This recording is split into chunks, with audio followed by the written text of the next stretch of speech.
গতকাল পত্রিকা আমি গতকাল এসেছি লন্ডন থেকে আসার পরে আমাকে একজন সাংবাদিক জিজ্ঞেস করলেন যে গতকাল তার আগের দিন একজন উপদেষ্টা তিনি মন্তব্য করেছেন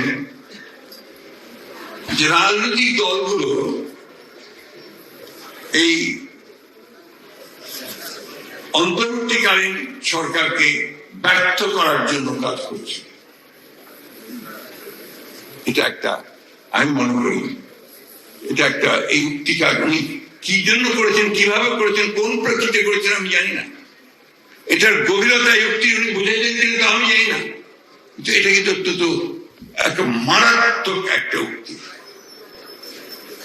এই সরকার অন্তর্বর্তীকালীন সরকার, এই সরকারকে আমরা সমস্ত মানুষ যারা আন্দোলন করেছি, যারা এই ফ্যাসিস্ট সরকারকে তাড়াবার জন্য আন্দোলন করেছি, ছাত্ররা বুকে রক্ত দিয়েছে, বুকে আমরা রক্ত দিয়েছি, তারা সবাই মিলে এই সরকারকে আমরা দায়িত্ব দিয়েছি। এবং এই সরকারকে দায়িত্ব দিয়েছি যে তারা আমাদের জন্য একটা পরিবেশ তৈরি করবে, এই রাষ্ট্রকে মোটামুটি ভাবে একটা নির্বাচনমুখী করে নির্বাচন দিকে নিয়ে গিয়ে নতুন একটা রাষ্ট্র গড়ার সুযোগ করে দেবে। এই জন্য আমরা সবাই তাকে সাহায্য দিয়েছি। বিশেষ করে আমরা বিএনপির তরফ থেকে প্রথম থেকেই তাদেরকে আমরা সমর্থন দিয়েছি, এখনো তাকে আমরা সমর্থন করে দিচ্ছি, এমনকি এই মুহূর্তেও তাদেরকে আমরা সমর্থন করছি।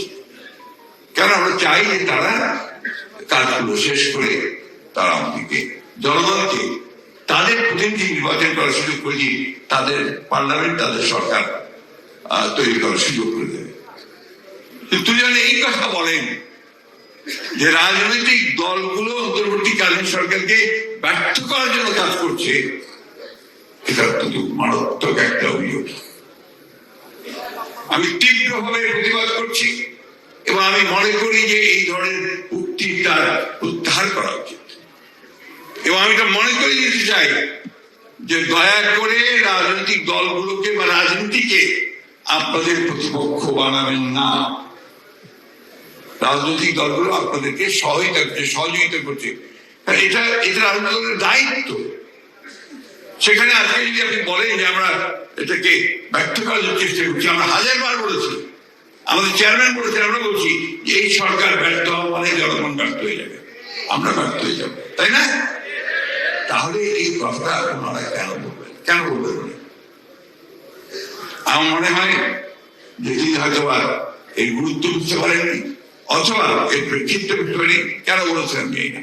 তবে তিনি স্বাভাবিক বলে থাকেন, ঠিক না বুঝতে পেরে তাহলে আমি খুব কিছু বলতে চাই না। কিন্তু উনি জেনে শুনে বলেন তাহলে আমি অবশ্যই এর তীব্র প্রতিবাদ ও নিন্দা জানাচ্ছি, প্রত্যাহার করার অনুরোধ করছি।